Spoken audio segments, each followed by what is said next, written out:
Hello students, welcome to my YouTube channel. जैसा कि आप सब जानते हैं कि भाविक के असाइनमेंट का विभाग एफ वार्षिक हिसाब चालू किया गया है।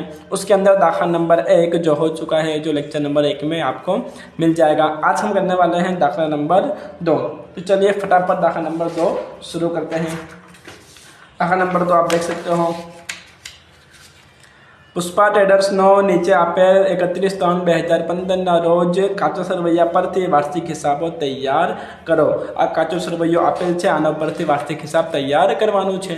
ઓકે, આગળ વધતા પહેલા શું કરવાનું? સૌ પહેલા કરવાના હવાલાઓ ટીક। શું કરવાના? હવાલાઓ ટીક કરી લેવા। ઓકે, તો ફટાફટ આપણે હવાલા ટીક કરી લઈએ। तो पहला हवालो है कि 31/3/15 रोज 2,02,000 स्टॉक है, जेमांथी 20,000 जाहरात सामग्री स्टॉक है।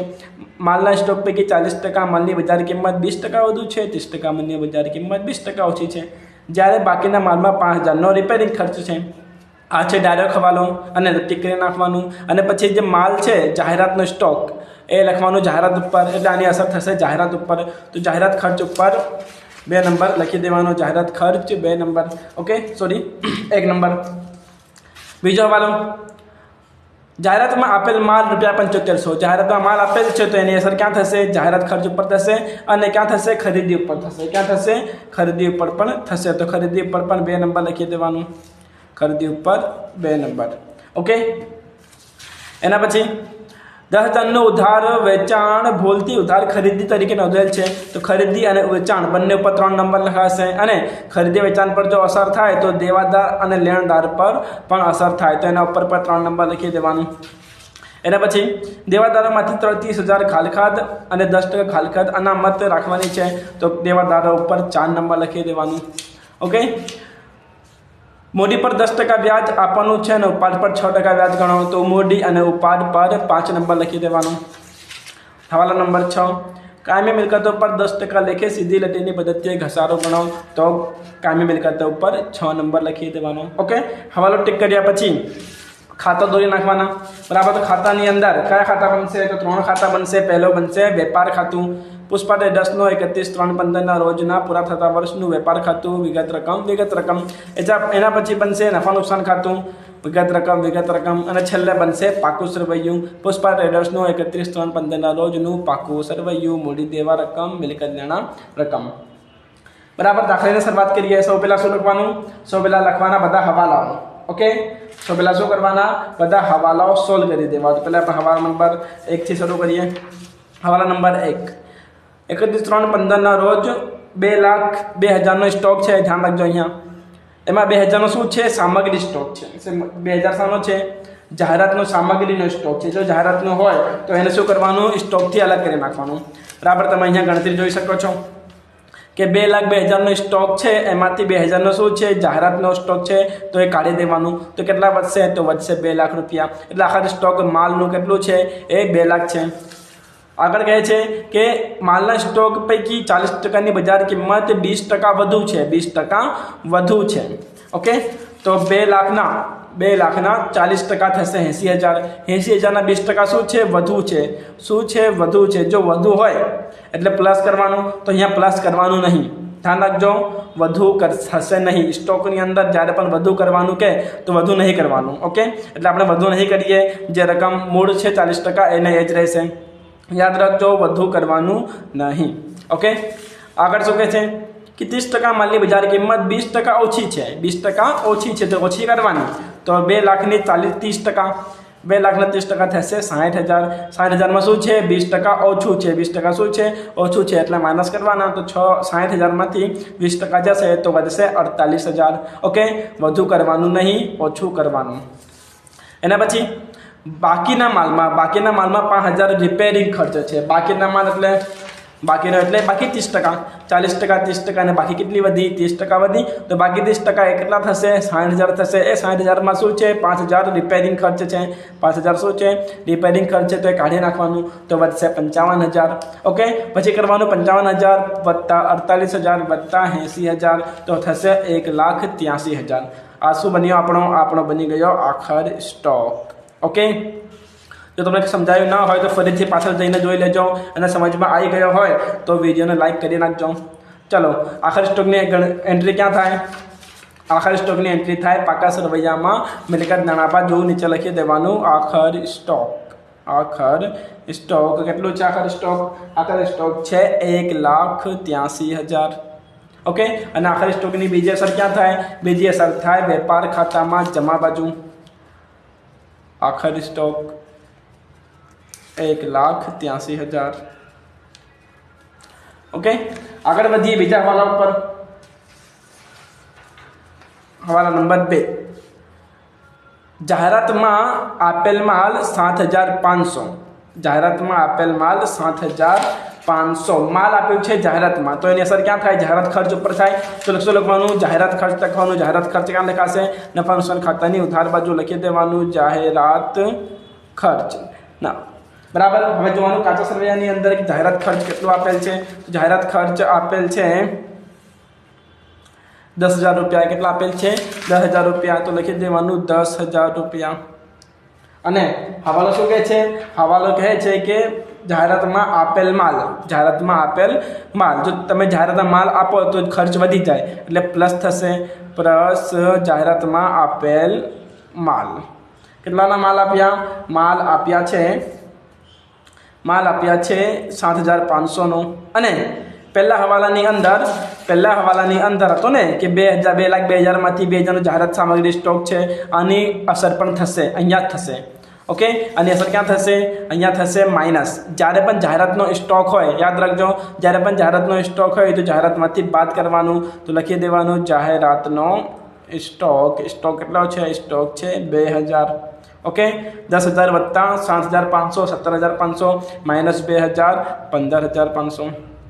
ओके અને આ જાહેરાત સ્ટોકની પણ બીજી અસર થશે અને જાહેરાતનામાં આપેલ માલની પણ બીજી અસર થશે। જાહેરાતના સ્ટોકની બીજી અસર ક્યાં થશે? સ્ટોક છે મિલકત છે। સ્ટોક શું હોય? મિલકત હોય તો મિલકત નાણા બાજુ સ્ટોકની પાસે લખી દેવાનું જાહેરાતનો સ્ટોક। જાહેરાતનો સ્ટોક કેટલો છે? 2,000 છે।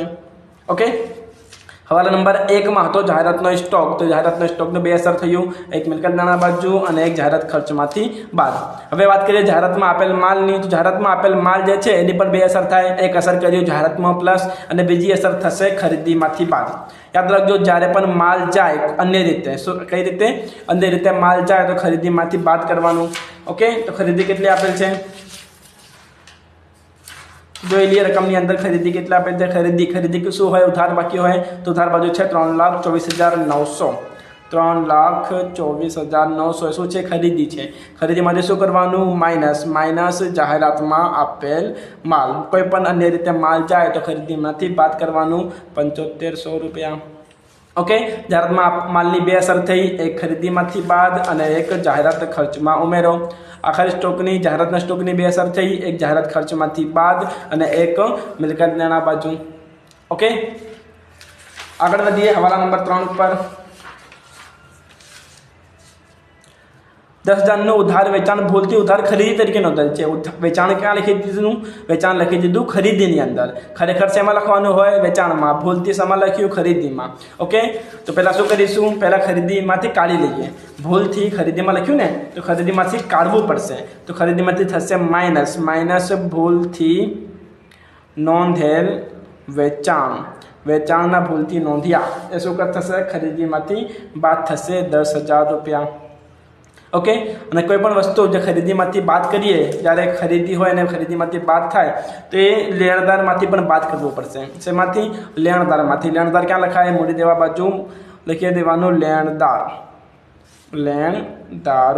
લેણદારો કેટલા આપેલ છે?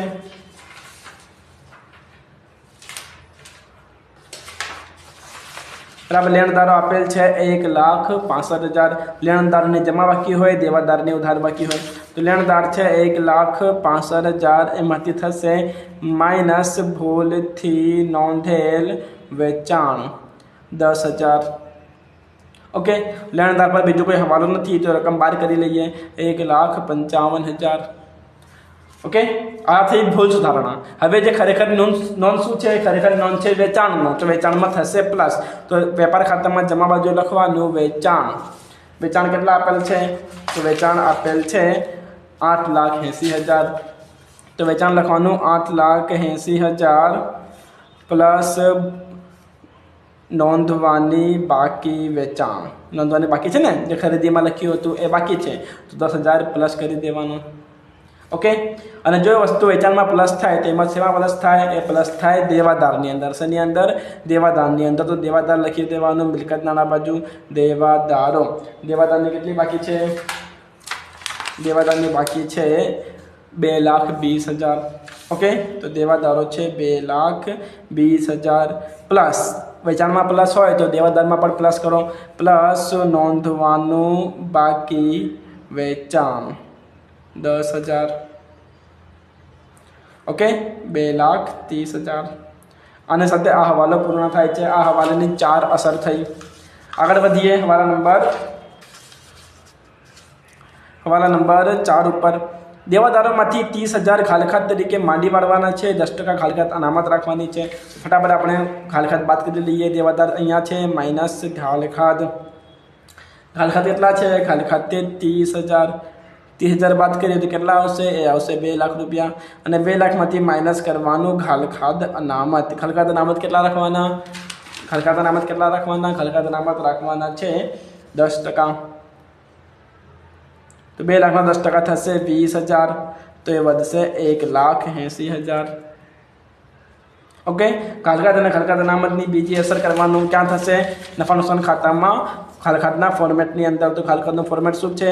ખાલખાત કાચા સરવૈયા વત્તા ખાલખાત હવાલા વત્તા ખાલખાત અનામત હવાલા માઇનસ ખાલખાત અનામત કાચા સરવૈયા. અને ખાલખાત હવાલો કેટલો છે? 30,000. ખાલખાત અનામત હવાલા કેટલા છે? 20,000. આ બધા રકમ પછી લખીએ. ઓકે. અને સાથે આ હવાલો પણ પૂર્ણ થાય છે. આગળ વધીએ હવાલા નંબર 5 ઉપર. મૂડી પર 10% અને ઉપાડ પર 6% વ્યાજ વસૂલ કરો. તો મૂડી ક્યાં લખાય? મૂડી લખાય પાકા સરવૈયામાં મૂડી દેવા બાજુ. તો મૂડી લખી લઈએ. મૂડી કેટલી આપેલ છે? બરાબર. મૂડીની જમા બાકી હોય અને ઉપાડની ઉધાર બાકી હોય. તો મૂડી છે 3,30,000. મૂડી 3,30,000.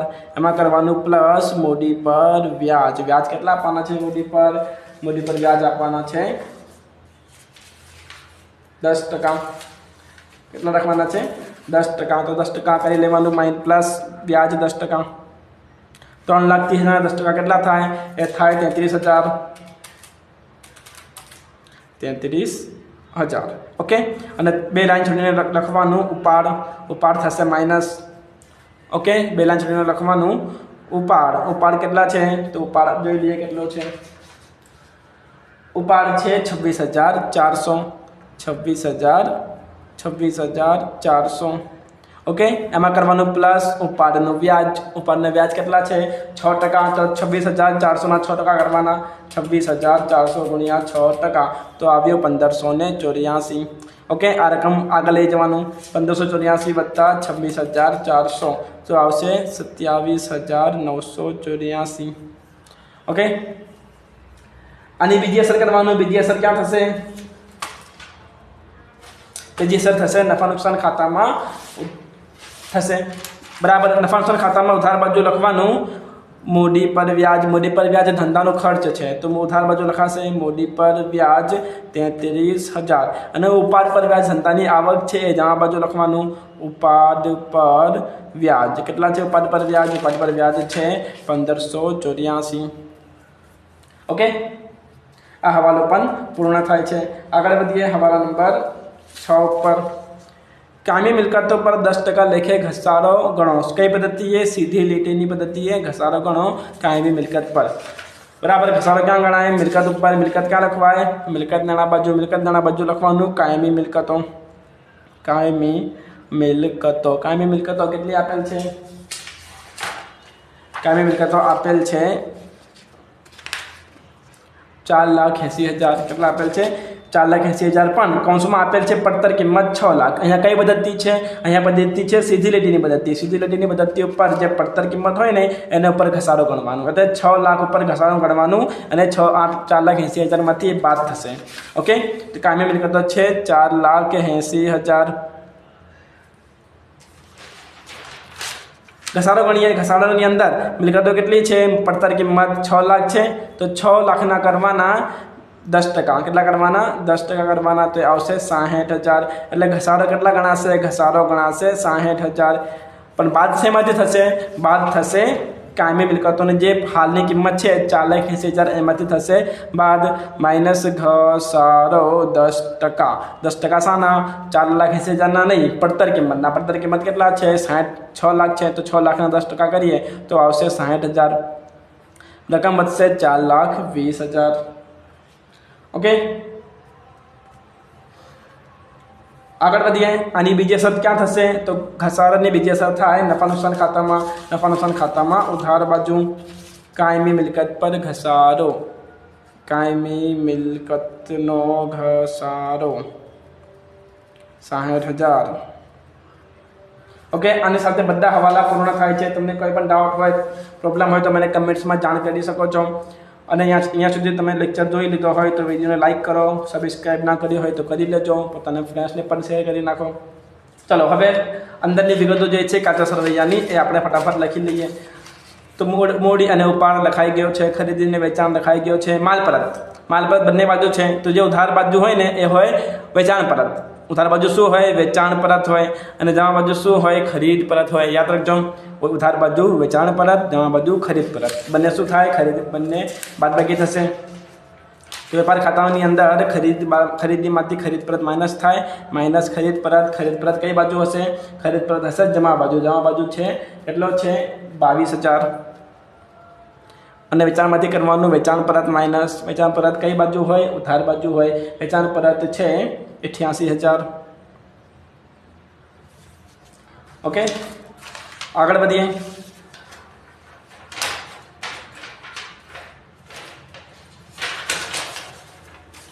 एना पछी आपेल छे प्रोविडेंट फंड અને પ્રોવિડન્ટ ફંડમાં ફાળો પ્રોવિડન્ટ ફંડ એ શું છે દેવું છે અને ફાળો એ શું છે ખર્ચ છે તો પ્રોવિડન્ટ ફંડ ક્યાં લખાશે મૂડી દેવા બાજુ લખાશે દેવું છે તે માટે તો મૂડી દેવા બાજુ લખવાનું પ્રોવિડન્ટ ફંડ ओके प्रोविडન્ટ फंड लखाशे કેટલા છે પ્રોવિડન્ટ ફંડની કઈ બાકી હોય જમા કે ઉધાર તો જમા બાકી હોય તો જમા બાજુ છે 1,10,000 અંદર લખી દેવાનું ओके एना पछी आपेल छे प्रोविडન્ટ फंड में फाळो क्या लखाय फाळो लखाय नफा नुकसान खाता में उधार बाजू प्रोविडન્ટ फंड एटले के पीएफ में फाळो કેટલો છે કઈ બાકી હશે ઉધાર બાકી હશે તો ઉધાર બાકી છે 11,000 तो 11,000 લખી દેવાનું ओके एना पछी आपेल छे प्रोविडન્ટ फंडना रोकाणो अने तेनुं व्याज रोकाण ए शुं छे मिलकत छे अने व्याज शुं छे आवक छे तो रोकाणो क्या लखाय रोकाणो लखाय मिलकत नाणा बाजू तो मिलकत नाणा लखी देवानुं पीएफ में रोकाण रोकाण केटलुं छे कई बाकी होय रोकाणनी उधार बाकी होय तो 1,10,000 शुं छे रोकाण छे तो रोकाण लखी देवानुं 1,10,000 ओके एना पछी आपेल छे रोकाणनुं व्याज કેટલું છે 8800 जो व्याज है ने आवक है जो आवक बाजू लखावो जोईए पण अहींया जे आवक होय धंधो शुं करे छे पीएफ ना व्याजनुं जे आवक छे एक शुं करे पीएफ मां ज उमेरी दे एमां प्रोविडન્ટ फंड जे मूडी देवा बाजू छे एमां उमेरी देवानुं प्रोविडન્ટ फंड प्लस पीएफ ना रोकाणनुं व्याज प्रोविडન્ટ फंड में शुं करवानुं रोकाणनुं व्याज उमेरी देवानुं व्याज કેટલો છે व्याज है 8,800 रुपया याद रखो रोकाणनुं व्याज उमेरवानुं प्रोविडન્ટ फंडनी अंदर रोकाण लखाय मिलकत नाणा बाजू प्रोविडન્ટ फंड लखाय मूडी देवा बाजू अने तेनुं व्याज लखाय प्लस पीएफ में उमेरवानुं ओके 1,10,000 प्लस 8,800 तो केटलो थशे 1,18,800 ओके आगे बढ़ीए देवादार लेणदार लखाई गयेलुं छे वटाव उधार बाजू होय ए आपल वटाव होय जमा बाजू होय ए मळेल वटाव होय वटाव क्या लखाय वटाव लखाय नफा नुकसान खातामां तो नफा नुकसान खातामां उधार बाजू लखवानुं आपेल वटाव कई बाजू होय उधार बाजू होय केटलो छे 50,600 अने जमा बाजू लखवानुं मळेल वटाव केटलो छे मळेल वटाव छे 15,400 ओके एना पछी आपेल छे खालखात अने खालखात अनामत तो उधार बाजू होय खालखात अने जमा बाजू होय खालखात अनामत तो ये फॉर्मेट छे एमां लखी देवानुं खालखात काचा सरवैया खालखात अनामत काचा सरवैया तो खालखात काचा सरवैया छे 33,000 અને ખડકાત અનામત કાચા સરવૈયા છે 49,500 બરાબર। આનો શું કરવાનું, ત્રણેયને પ્લસ કરવાના। 33,000 વત્તા 30,000 વત્તા 20,000 તો થશે 83,000। એ 83,000 માંથી કરવાનું માઇનસ 49,500 49,500 તો આવશે 33,500 ખાલખાદની ફોર્મેટનો આન્સર છે। ઓકે, આગળ વધીએ। હુંડીઓ પણ બે આપેલ છે, ઉધાર બાજુ પણ છે, જમા બાજુ પણ છે। જે ઉધાર બાજુ હોય એ હોય લેણી હુંડી, જમા બાજુ હોય એ હોય દેવી હુંડી। લેણી હુંડી ક્યાં લખાય? લેણી હુંડી લખાય પાકા સરવૈયામાં મિલકત નાણાં બાજુ। પાકા સરવૈયામાં મિલકત નાણાં બાજુ લખવાનું લેણી હુંડી બરાબર। લેણી હુંડી કેટલી છે? જે ઉધાર બાકી છે તે એ છે 16,500 અને જમા બાજુ લખાશે દેવી હુંડી, મૂડી દેવા બાજુ લખાશે દેવી હુંડી તો લખી દેવાનું દેવી હુંડી। દેવી હુંડી કેટલી છે? જે જમા બાજુ આપેલ હોય તે એ આપેલ છે 27,500। ઓકે, આગળ વધીએ। એના પછી આપેલ છે માલ સ્ટોક 1,4,14 એટલે કે શરૂઆતનો સ્ટોક છે। જ્યારે પણ 1,4 આપેલ હોય તો એ કહેવાય શરૂઆતનો સ્ટોક। શરૂઆતનો સ્ટોક ક્યાં લખાય? શરૂઆતનો સ્ટોક લખાય વેપાર ખાતામાં ઉધાર બાજુ શરૂનો સ્ટોક। શરૂનો સ્ટોક કેટલો આપેલ છે? શરૂનો સ્ટોક આપેલ છે 88,000। ઓકે, એના પછી આપેલ છે ડેમરેજ। ડેમરેજ ક્યાં લખાય? ડેમરેજ ખર્ચ છે નફા નુકસાન વેપાર ખાતામાં ઉધાર બાજુ ડેમરેજ। ડેમરેજ કેટલા આપેલ છે? ડેમરેજ આપેલ છે 3300 રૂપિયા। એના પછી આપેલ છે કસ્ટમ ડ્યુટી। કસ્ટમ ડ્યુટી પણ ક્યાં લખાય? વેપાર ખાતામાં લખાય। વેપાર ખાતામાં ઉધાર બાજુ કસ્ટમ ડ્યુટી કેટલા આપેલ છે? 21,000। એના પછી આપેલ છે વેપાર ખર્ચા। શું આપેલ છે? વેપાર ખર્ચા। વેપાર ખર્ચા ક્યાં લખાય? વેપાર ખર્ચા લખાય નફા નુકસાન ખાનામાં ઉધાર બાજુ। તો નફા નુકસાન ખાનામાં ઉધાર બાજુ લખી દેવાનું વેપાર ખર્ચા। વેપાર ખર્ચા કેટલા છે? વેપાર ખર્ચા છે 1,00,000 રૂપિયા। એના પછી આપેલ છે રોકડ શિલક અને બેંક શિલક। આ બંને શું છે? મિલકતો છે। ક્યાં લખાય? મિલકત નાણાં બાજુ લખાય। તો મિલકત નાણાં બાજુ લખી દેવાનું રોકડ શિલક અને બેંક શિલક। રોકડ શિલક કેટલી છે? રોકડ શિલક છે 10,000 અને બેંક શિલક છે 35,100। એના પછી આપેલ છે કાયમી મિલકતો। કાયમી મિલકતોની એન્ટ્રી થઈ ગઈ છે। ઓકે, એના પછી છે જાહેરાત ખર્ચ એ પણ થઈ ગયો છે। અને છેલ્લે છે અન્ય આવક 19,600। આવકો ક્યાં લખાય? આવકો લખાય નફા નુકસાન ખાતામાં જમા બાજુએ। તો નફા નુકસાન ખાતામાં જમા બાજુએ અન્ય આવકો। આવકો કેટલી છે? આવકો છે 19,600। આની સાથે બધી એન્ટ્રી થઈ ગઈ, બધા હવાલા અને બધી કાચા સરવૈયાની વિગતો લખાઈ ગઈ। હવે શું કરવાનું? હવે કરવાનું સરવાળો અને દાખલો નો આન્સર લઈને આવવાનું। સૌપ્રથમ વેપાર ખાતું બંધ કરવાનું, એમાં કાચો નફો અથવા કાચી ખોટ મળશે બરાબર। પહેલાં ખરીદીઓ બંધ કરી લઈએ તો 3,24,900 માઇનસ જાહેરાતમાં આપેલ માલ 7500 માઇનસ ભૂલથી વેચાણ 10,000 માઇનસ પરત 22,000 તો એ આવશે 2,85,400। ઓકે, એના પછી વેચાણ બંધ કરી લઈએ તો 8,80,000 પ્લસ નોંધવાની બાકી 10,000 માઇનસ વેચાણ પરત 88,000 તો આવશે 8,02,000। ઓકે, 8,02,000 વત્તા 1,83,000 તો આવશે 9,85,000। 9,85,000 એ માટે શું કરવાનું? આ બધાની બાદબાકી કરવાની। તો માઇનસ 21,000 માઇનસ 3300 માઇનસ 2,85,400 માઇનસ 88,000 તો આન્સર આવશે 5,87,300। આ શું મળ્યું? આ મળ્યું કાચો નફો। શું મળ્યું? કાચો નફો। કાચો નફો 5,87,300। આ ક્યાં જશે? આ જશે નફા નુકસાન ખાતામાં જમા બાજુ। કાચો નફો 5,87,300। હવે કરવાનો આમનો સરવાળો વત્તા 1,584 વત્તા 15,400 વત્તા 19,600 તો સરવાળો આવશે 6,23,884। 6,23,884 23,884 શું કરવાનું? બાદબાકી કરવાની. 8,23,000 6,23,884 માંથી માઇનસ કરવાનું. 1,00,000 minus 50,600 minus 11,000 minus 60,000 minus 33,000 minus 33,500 minus 15,500. તો રકમ આવ્યો 3,20,000. 3,20,284. 3,20,284. આ શું મળ્યો? આ મળ્યો ચોખ્ખો નફો. શું મળ્યો? ચોખ્ખો નફો. ઓકે, આ ચોખ્ખો નફો ક્યાં જશે? આ ચોખ્ખો નફો જશે પાકા સરવૈયામાં મૂડીમાં ઉમેરો. મૂડીના વ્યાજ છે ને એમાં ઉમેરી દેવાનું. શું ઉમેરવાનું? ચોખ્ખો નફો. ચોખ્ખો નફો કેટલો છે? 3,20,284.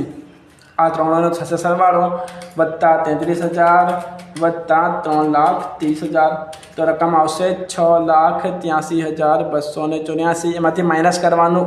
ઉપાડ માઇનસ થશે. ઉપાડ માઇનસ 27,984. 27,984. તો રકમ આવશે 6,55,300. આ રકમ આવી ગઈ મૂડી અને ઉપાડની. હવે આ બધાને સરવાળો કરી લઈએ ફટાફટ. વત્તા 1,18,800 વત્તા 1,55,000 વત્તા 27,500. તો રકમ આવ્યું 9,56,000. 9,56,600 રૂપિયા મૂડી દેવા બાજુનો સરવાળો આવ્યો. હવે મિલકત નાણાં બાજુ ઓપન કરી લઈએ. 1,10,000 વત્તા 4,20,000 વત્તા 1,80,000 વત્તા 1,83,000 વત્તા 2,000 વત્તા 16,500 વત્તા 10,000 વત્તા 35,100. તો અહીંયા પણ સેમ રકમ આવે છે 9,56,600. બંને બાજુનો સરવાળો સરભર થાય છે એટલે કે આપણો દાખલો સાચો છે, પરફેક્ટ છે. ઓકે, આની સાથે દાખલા નંબર 2 પૂર્ણ થાય છે. જો તમને ખબર પડી હોય તો વિડીયો લાઈક કરી નાખજો, પોતાના ફ્રેન્ડને શેર કરો અને સબસ્ક્રાઈબ પણ કરી લેજો. Thanks for watching.